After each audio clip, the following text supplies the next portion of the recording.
Knjiga Drevo želja je zgodba o govorečem hrastu, ki je star več kot 200 let in je bil zato priča zanimivi zgodovini migracij in sobivanju ljudi različnih korenin in kultur.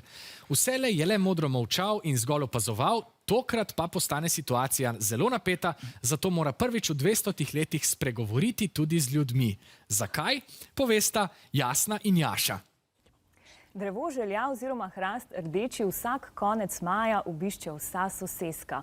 Na njegovo veje obesijo želje, tradicija, ki traja že mnogo let.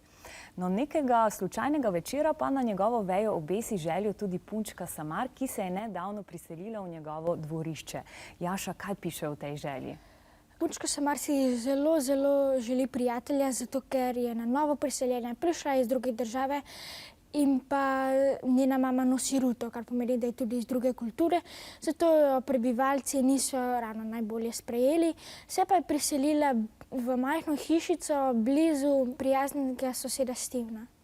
No in prav zato je hrast rdeči skupaj s svojimi prebivalci, najboljšo prijateljico Srako Bongo, rakuni, opossumi in sovami odločen, da bodo Samar našli prijatelja, tega soseda, ki si ga že omenil, soseda Stevena. Ampak pri tem se nekaj zelo zapleta in hrastu kar naenkrat grozi poseg. Zakaj? Začelo se je takole, da preklast fant v deblo ureže napis "Spokajte", kar povzroči, da lastnica hrasta želi v bistvu že ta hrast že prej posekati, ker ima svoje korenine pregloboko, vse povsod.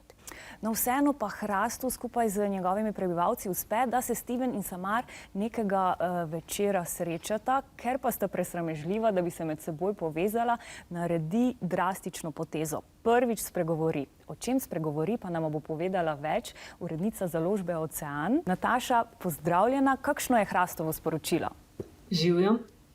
Hrast pove zgodbo o mladi Irki, ki se je v njegovo bližino naselila skupaj z drugimi prišleki pred skoraj 200 leti.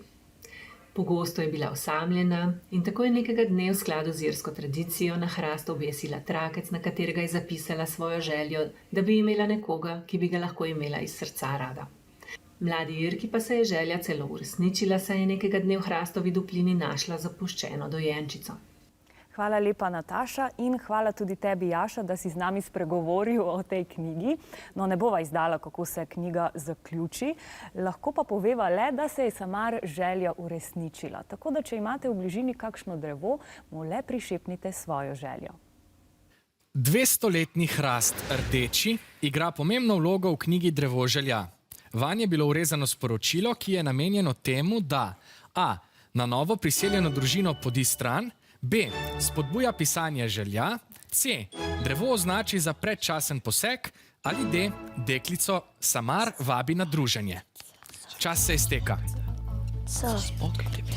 Ne, ker pravi Jasna, ves čas so govorili v prispevku. Tako?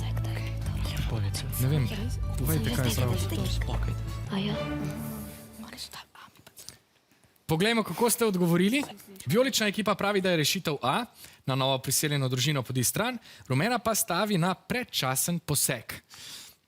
Lastnica hrasta se zaradi napisa na drevesu res odloči, da drevo predčasno poseka, Jaša pa je povedal, da je preklast fant v deblo vrezal napis "Spokajte".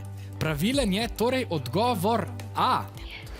Na novo priseljeno družino podi stran. 5 točk je osvojila Osnovna šola Center.